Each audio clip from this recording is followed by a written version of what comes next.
Olá, tudo bem? Finalmente a corda arrebentou e eu agora estou bem mais tranquilo. Porquê que eu digo isso?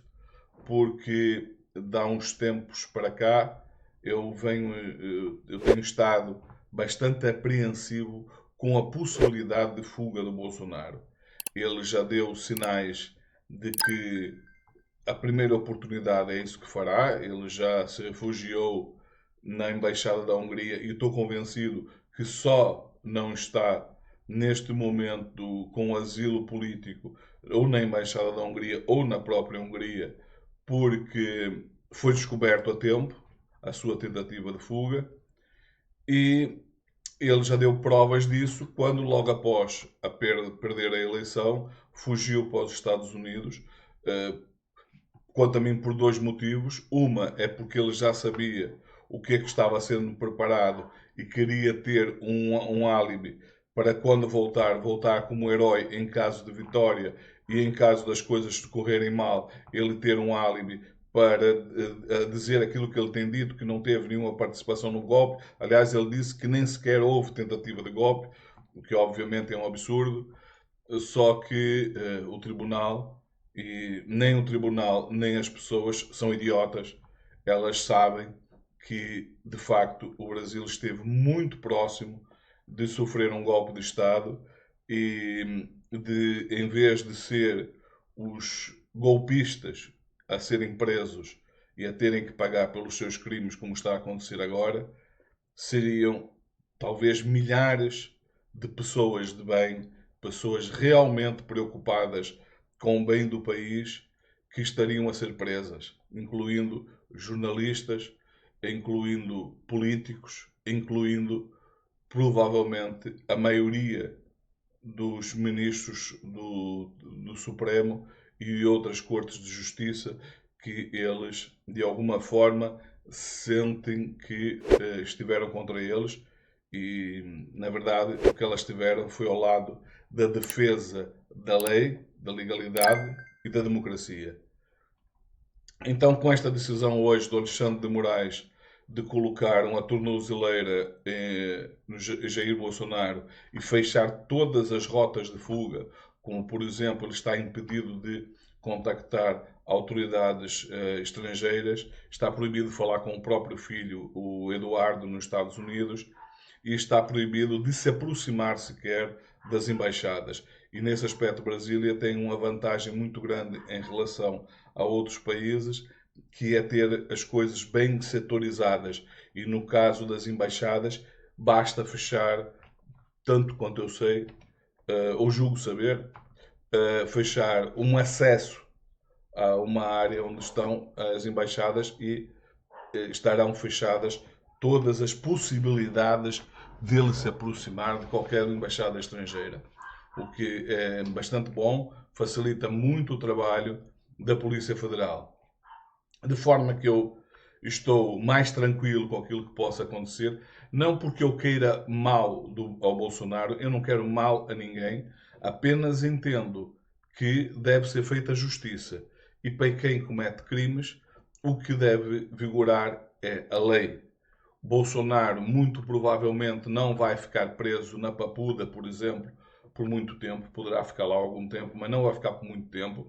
Até por questões humanitárias. Questões humanitárias essas que ele nunca reconheceu aos outros. Mas, como eu digo sempre, nós não devemos aplicar aos outros as mesmas regras que nós condenamos que os outros fazem contra nós.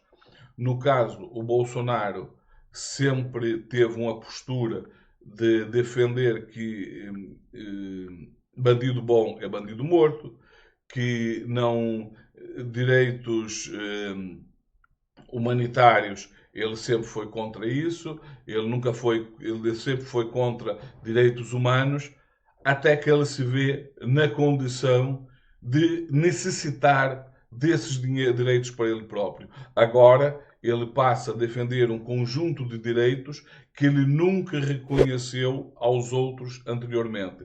Sendo que, se for fazer uma análise profunda de todos os crimes que ele cometeu, e não foi só este, que evidentemente foi o mais grave, que é de tentativa de golpe de Estado. Na verdade, a vida dele é uma vida em que o crime está evidenciado. Ninguém fica tão rico como ele ficou, não tendo na prática nunca trabalhado na vida. Bolsonaro, a única coisa que se conhece dele foi um período relativamente curto que ele teve como militar, que acabou sendo expulso porque tentou atentar contra as próprias Forças Armadas, que estranhamente lhe concedeu não a expulsão pura e simples das Forças Armadas e a cadeia, que era isso que deveria ter acontecido pela tentativa, o atentado que ele tentou contra o Estado brasileiro, com o projeto de explosão da adutora do Guandu.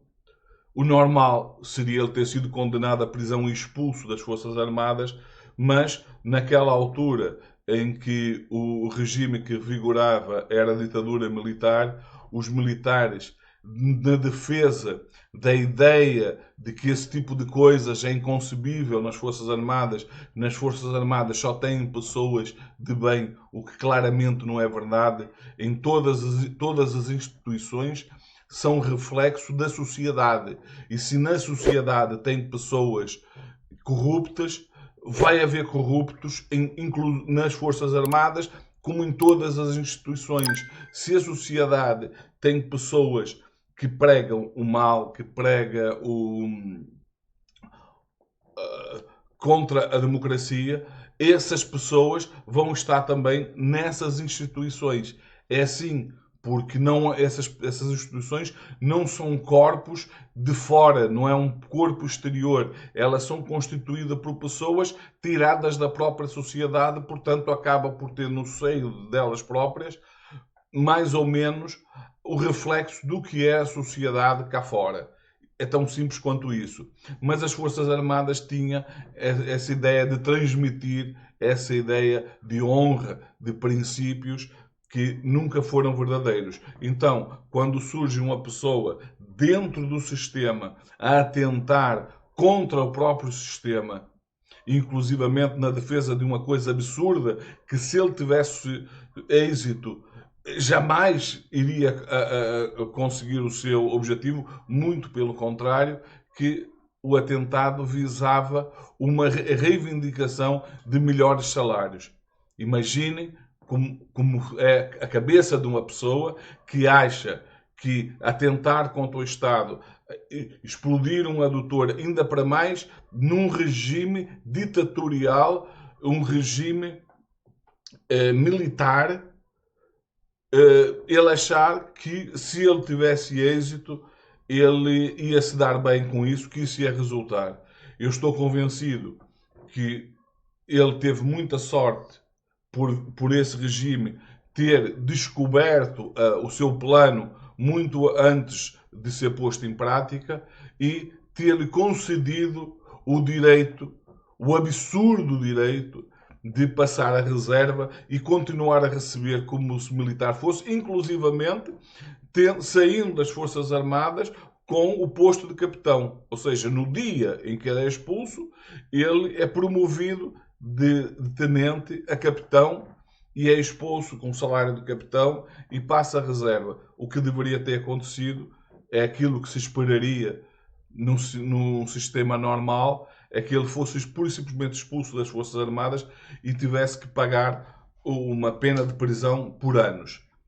Neste caso, ele vai ser finalmente julgado como já deveria ter sido feito e terá a condenação merecida. Mas continuando a minha exposição, uma pessoa que, como eu disse, veio das Forças Armadas, depois entra na política e tem quase toda a sua vida na política num cargo totalmente irrelevante. Era daqueles políticos que figura meramente caricata a quem ninguém prestava nenhuma atenção.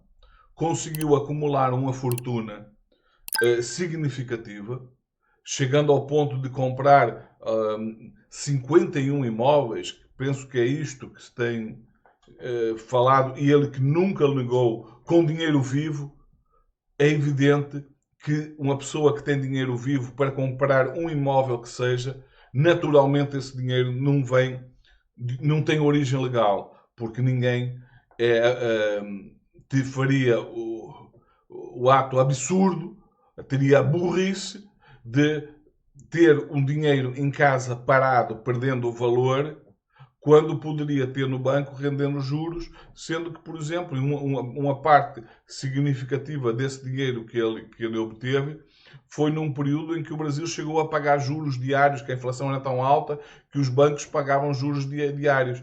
E ele o que fazia com esse dinheiro? Ele pura e simplesmente aplicava esse dinheiro comprando com dinheiro vivo. Isso acontece porquê? Porque, evidentemente, esse dinheiro não tinha origem lícita.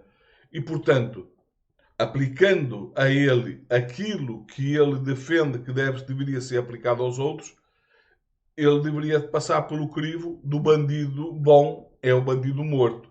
Mas claro que não é isso que eu desejo e espero que não seja isso que nenhum de vocês desejem para eles.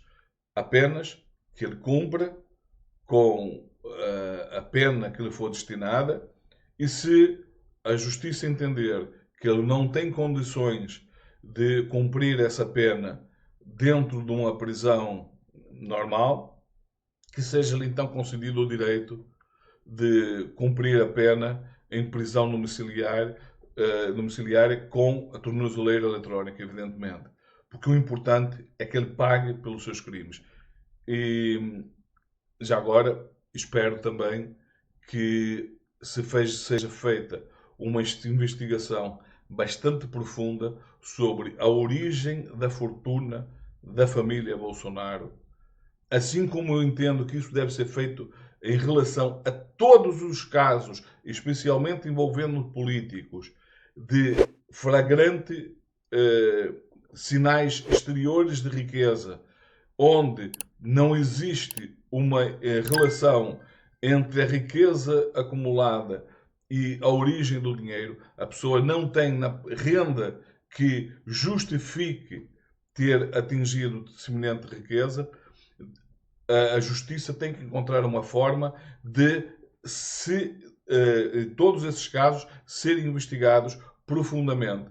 E no caso do Bolsonaro, da família Bolsonaro, eu não tenho a menor dúvida que se isso for feito e se a justiça fizer o seu papel, quase tudo aquilo que ele tem terá que ser devolvido ao Estado, terá que ser retornado para o Estado. Não é aceitável, não é justo com a sociedade brasileira que alguém que roubou tanto ao longo da sua vida que possa usufruir desse roubo como ele vem usufruindo ao longo deste tempo todo. Se ele agora, sendo preso, ele vai deixar de usufruir, a família dele vai poder continuar a usufruir dessa fortuna acumulada de forma ilícita. É importante que isso não aconteça, quanto mais não seja para que fique de exemplo e para que aqueles que fizeram o mesmo que ele passem a pensar e tenham que conviver com o risco, com o medo de serem descobertos e também eles tenham que pagar e pagar caro pelos crimes que cometeram. Este vídeo era para falar sobre isto, era para mostrar a minha satisfação com o que está a acontecer e que termino aqui com uma palavra para o STF. E a minha palavra é o seguinte: obrigado por vocês provarem que a justiça no Brasil é muito melhor do que a justiça norte-americana. Obrigado por vocês provarem que uma pessoa como Trump jamais teria sido reeleito no Brasil. Vocês demonstrarem que uma pessoa como Trump muito provavelmente estaria a passar pelo mesmo que está a passar o Bolsonaro nesta altura. E não é por acaso que o Trump defende o Bolsonaro. É porque ele sente que aquilo que vai necessariamente acontecer com o Bolsonaro é aquilo que se esperaria que acontecesse com ele nos Estados Unidos. Mas, infelizmente, para os norte-americanos, a justiça naquele país não funciona. É uma justiça que, com todos os defeitos da justiça no Brasil, consegue ser muito pior, ser muito mais seletiva em relação a quem comete o crime. Fico por aqui. Espero que você continue a partilhar e me dar a honra de fazer parte desta família, digamos assim. E se não subscreveu o canal, subscreva, partilhe esses vídeos nas redes sociais e fiquem bem. Vemos no próximo vídeo.